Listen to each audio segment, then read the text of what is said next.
Hello and welcome to Proof of Ergo, a newscast where we explore all there is to know about this proof-of-work cryptocurrency, Ergo. This is our third episode and we've got a lot of super useful information coming your way. We'll talk to Ilya Oskin, lead developer of the most popular exchange on the Ergo blockchain at the moment, Ergodex. We'll also take a look at how easy it is to stake your Ergopad. And then we'll hear from author of the recent article, NiPoPows, Innovations on Blockchain, all about NiPoPows, what they are and what they bring to the table. But before we get into all of that, we want to quickly let you know about the next ErgoHack event starting May 9th and running through May 30th. Ergo hackathons have become a principal and defining feature of the Ergo community. They've helped build tools and dApps that are now key pieces of infrastructure in the Ergo ecosystem. This ErgoHack introduces a new 21-day period format, with the first week focusing on development. The second and third week, participants will build prototypes and make improvements. All this before final submissions are made. As in the past, the competition is open to solo and team participants of up to 6 people. For more information, check out the link in the description of this newscast. If you're going to do anything on the Ergo blockchain, more than likely you'll need to use Ergodex to do it. Ergodex is a decentralized exchange, arguably the most popular at the moment on the Ergo blockchain, and for good reason. Not only do Ergopad launch projects begin through Ergodex, very soon it will provide a bridge between Cardano and their assets with Ergo and native assets on the Ergo blockchain. Joining us today to discuss Ergodex and the future of this decentralized exchange is lead developer Ilya Oskin. Excuse me, Ilya, it's an honor to be speaking to you today. Yeah, hey James, glad to be here. Thanks for inviting me. Absolutely. First, can you start with the Cardano Ergo bridge? When will Ergo users be able to convert assets to Cardano assets and vice versa?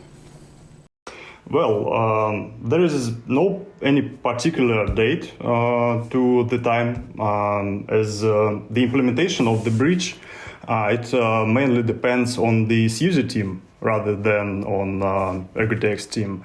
But what I can say is that they already have done a good progress, and currently I'm reviewing their code base. So estimatedly, I would say that Ergo Cardano bridge will go live in June. Awesome.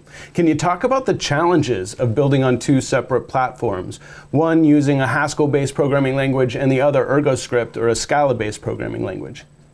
Yeah, very good question. Well, first of all, I would like to say that I really love both platforms and the technological stack they are using. But first, speaking of languages itself, Haskell and Scala, Ergo, as many of viewers know, mostly based on Scala stack. I love Scala. Functional Scala is the main language I've been using most time of my software development career. And Haskell is just a beautiful language also. I started working on it not so long ago, but I really enjoy working with it. Both languages are functional, so they share many similar concepts. That's why learning Haskell after Scala was not painful at all for me, and also for many members of Ergodex team. Speaking of Ergo and Cardano ecosystems more broadly, here things turn out to be not so pretty when we compare Ergo to Cardano and Cardano to Ergo. But this was anticipated for me. Ergo protocol is quite minimalistic. And the ecosystem itself is already quite mature and developed. No wonder, because smart contracts in Ergo are live for almost 3 years already. So many things were done, many improvements were done to the ecosystem, so it became very friendly for builders. For example, when I started Ergodex, I built a core of Ergodex for Ergo. I mean, smart contracts and off-chain bots in just 3 months alone. Now we have a team of 4 core developers working on Cardano implementation, and it already took 10 months for us to build a testnet. It was an interesting journey. It was a process of trials and errors, but sometimes it was quite painful. Obviously, Cardano ecosystem is quite premature, I would say, and there are tons of work to be done to improve it. And another issue, in my opinion, is that the protocol of Cardano, I mean, itself seems quite over-engineered in some places. So building things that would took days on Ergo take weeks on Cardano. But as I said, this is going to improve with time as Cardano ecosystem is improved. What other blockchains are on the Ergodex Bridge roadmap? And is the Rosen Bridge something you're looking at? Actually, Rosen Bridge is exactly the bridge we are going to build.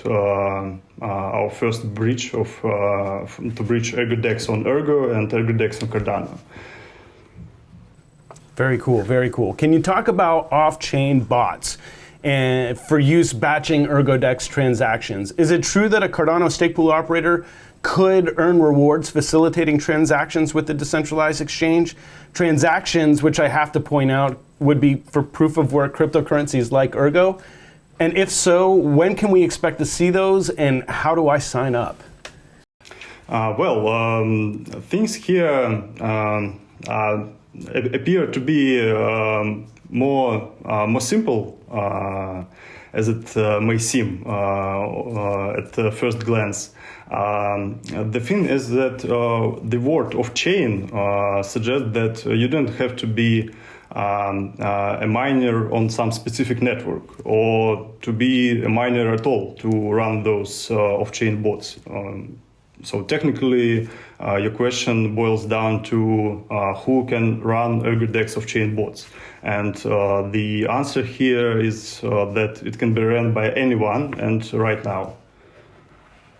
That is so exciting because there's a lot of smaller pools, and as you point out, maybe operators on other networks that this might open up opportunities for. Can you talk about Ergodex Funding? You secured something like $91,000 worth of ADA back in August with Catalyst, but it was said Ergodex was going forward regardless of the Catalyst funding. It kind of implies there are other funding sources. If you're able to, can you talk about that? Yes, sure. That's a good question, actually. The Catalyst funds were burned last year, as far as I remember. There were also some Ergo Foundation grants in the beginning, but generally speaking, I would say that Ergodex so far has been mostly run by on enthusiasm of the team, and to some degree the project is self-funded.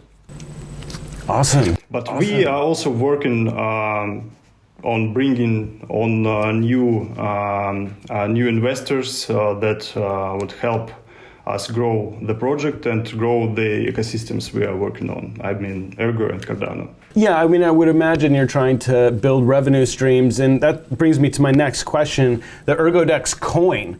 I've seen some interviews about it. It's going to be more functional than a traditional governance coin. I've heard it's going to have a lending mechanism.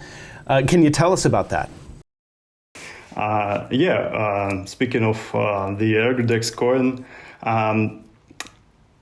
we are going to release our full tokenomics in May, I believe. But now I can tell that the utility of the token is mostly oriented on layer 2 solution that we are currently working on. It will be like the blood of the protocol, and it be used in the consensus. Excellent. I mean, could you theoretically have Ergodex Coin you could stake? Yes, that's also an option for Ergodex Coin. Okay, now at one point you said decentralized options vaults were something worth exploring. Can you talk about what those are and if we can expect to see them on Ergodex? Option vaults is actually an interesting thing. We are definitely going to expand the range of DeFi products that Ergodex is providing to its users, and option vaults is the product we are definitely considering. But in the first place, we must address the scaling challenge. Because complex protocols such as decentralized lending or option vaults require quite complex smart contracts. We've already done the research on how these DeFi products can be implemented, and what we found out is that the smart contracts and protocols itself are becoming quite complex, so complex that they are nearly impractical to build on layer 1. So first of all, we are working on layer 2 solution, on scaling solution for Ergodex, and then we will be unlocked to implement some more complex solutions. Yeah, if I can say one good thing about the Robinhood app, it's that it taught me that options and me do not mix. I can't even imagine what options on crypto or even Ergo would look like. But yeah, they're probably going to be very complex. Lead developer for Ergodex, the decentralized exchange on the Ergo network that will soon bridge Ergo with Cardano, Ilya Oskin. Ilya, thank you so much for coming on the show, and I would love to talk to you again in the future. Yeah, thank you, James. Thanks for inviting me. I was glad to talk here today. Bye. Now, Ergodex recently released a Medium article on their scaling solution, moving beyond layer 1. It was a fantastic article, and we'll be sure to include a link to that in the description as well. All right, moving right along, Ergopad, the very sponsors of this show, is an Ergo launchpad, helping projects come to life on the Ergo blockchain. Their coin, Ergopad, can be staked for daily emission rewards of more Ergopad. And when certain staking tiers are met, you become eligible to participate in early funding rounds of up-and-coming Ergo projects. So today, we'd like to walk you through how to set that up and throw out some additional information that might be helpful. And first step is a precaution I take. It is not required, but it's a security precaution I highly encourage. I take a flash drive like this, and then using Bilana Etcher, which is a free program that makes that flash drive bootable when you flash it with an ISO file of an operating system. So it basically installs a fresh and temporary Linux operating system. Because it's a fresh install, you know there's no malware or nefarious software lurking in the background ready to compromise your crypto. So I hop on over to ubuntu.com to download the latest ISO file. Then using Etcher, I select the ISO file, the flash drive I'd like to make bootable, and then flash. And once you're done, you reboot into your BIOS and tell it to boot to the flash drive. And once you do that, you'll want to install Nautilus and restore your wallet there and then transact. Now, it might seem cumbersome, but this way, you know your operating system isn't compromised in any way. I'm not able to do this at the moment because I'm screen capturing all of this, but let's just say that that's a suggestion that I highly encourage you to take before transacting and doing all this. All right, so once all that is done, I head on over to ergopad.io/staking, and I make sure that I've connected to my wallet. And that's a pretty simple process. I simply copy my address and tell it to connect. Once connected, you can go to the dashboard, and this gives you all kinds of information about what's in your wallet, from your wallet holdings to portfolio history to assets. Now, this is where you'll keep track of your staking rewards and contract timelines. But we want to stake our Ergopad, so I'm going to go over here to staking and read the terms and conditions, and then check that I have read the terms and conditions, and then click Stake Now. And I'm going to hit Max Amount and click Pay with Desktop Wallet. And once I do this, it pulls up the transaction in Nautilus, at which point I'll enter the spending password to confirm the transaction. After a few minutes, we'll receive an NFT with all of our staking information. Do not lose this NFT, as you'll need it to redeem and withdraw your Ergopad, but you can send it to other wallets. Just be sure to connect to the right wallet in the ergopad.io dashboard. Now, a few things you need to know when you stake your Ergopad. You're committing essentially to staking it for a period of no less than 8 weeks. You're free to withdraw your funds at any time. However, if taken before the 8 weeks is up, you are penalized on an escalating scale depending on the length of time the funds were staked. And any revenues generated from that are actually burned. Pretty interesting detail or feature of Ergopad.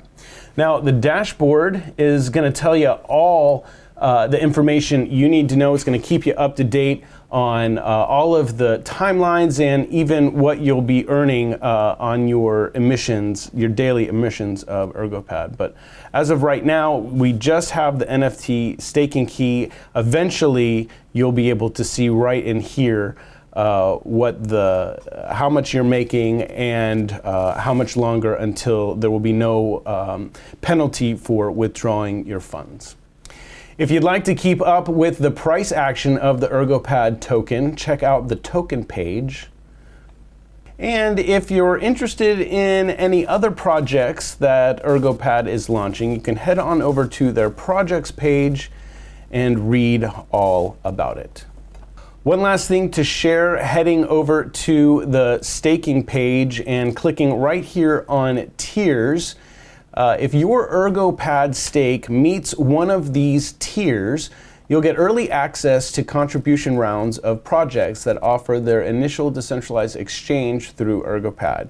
We just staked 12,500 Ergopad, which makes us eligible for the mini tier, and in a future show, we'll walk you through that process as well. In the description of this newscast, you'll find links that go into way more detail on how to stake Ergopad, so be sure to check that out.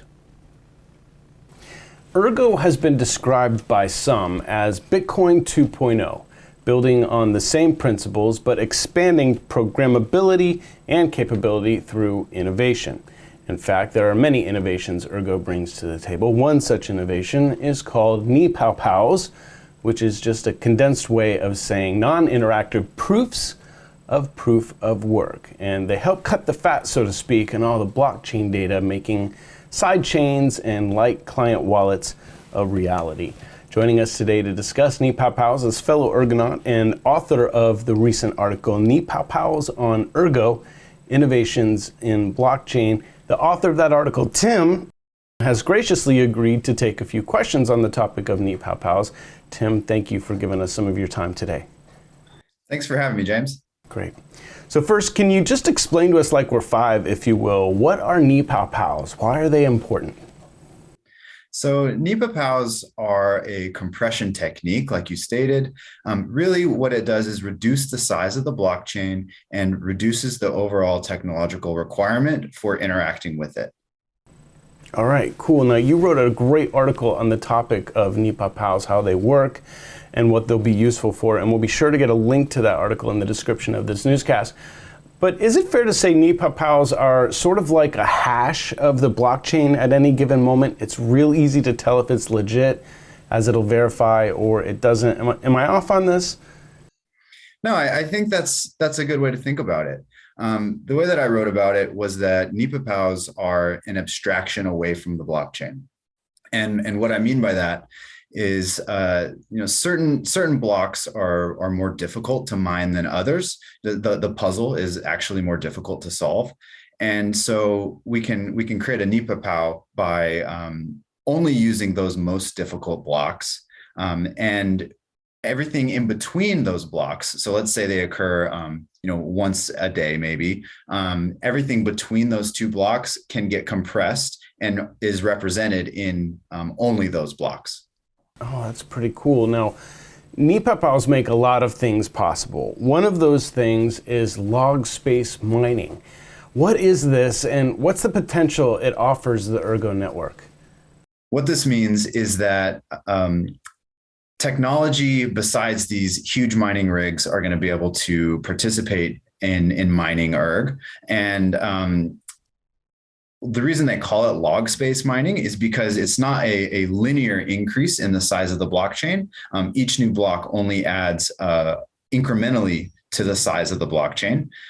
And this really accomplishes Ergo's overall mission because it's going to increase the number of people who can participate in mining, right? So we're talking about maybe cell phones mining Erg, that type of thing. All right, great. Yeah, so that anyone could, use a less powerful device and still be able to help secure the network. Now, we all know what a hard fork is, but what are velvet forks in the context of NiPoPows? So NiPoPows enable nodes to be sort of backwards compatible, right? And what that means is that if you have a node that has not been upgraded, but it's trying to accomplish some functions that don't require the upgrade, those transactions and those operations still get included in the block. But then the most newly upgraded nodes can kind of supersede everything. So if they are required for certain parts of a transaction, they're going to be the ones who actually participate in that. Yeah, and it's got a real sexy name, a velvet fork. I really like that. So NiPoPows are like blockchain data compression techniques. I want to back up here by what you had brought up a couple questions ago. Very easy to verify, but then there's the concept of super blocks, which itself uses a type of data compression. Now, I think that's what you were talking about before. What are super blocks, if you could just kind of describe how they fit into all this? Yeah, sure. So a super block is like I said earlier, it's a much more difficult block to solve, and you can identify those because they have more zeros in their solution, and that only occurs every so often, and then everything that comes just before that gets included in the block header. So you actually make like an abstracted blockchain just of super blocks, and you can check and verify all the transactions that are included there, and mathematically prove that it actually happened. If you go back and look at the original real blockchain, you can see that everything still adds up. Author of the article NiPoPows on Ergo Innovations in Blockchain, Tim, I'm so grateful for your time to clue us in, so to speak, on how NiPoPows work. Thanks again for coming on the show. Thank you, James. Glad to help. Now, all of this information may seem well and good, but why would an end user care about NiPoPows? NiPoPows allow users to access the blockchain from a mobile phone without ever needing to access a third-party node. For example, MetaMask has blocked people from using their software in the past based on geolocation. A NiPoPow-based mobile wallet would have a direct line to submit transactions to the blockchain without anyone being able to block access. All right, ladies and gentlemen, that is our show for you today. We'd like to sincerely thank you for tuning in. There are many content producers out there, and the fact that you're tuning into this show, it just means the world to us. Please like and share this with your friends, and let us know in the comments what you'd like to see covered next. Special thanks to sponsors of the show, Ergopad. Without the support of the Ergopad team, this show simply would not exist, and we are just very grateful to exist. I'm James Kever. Thank you for watching Proof of Ergo.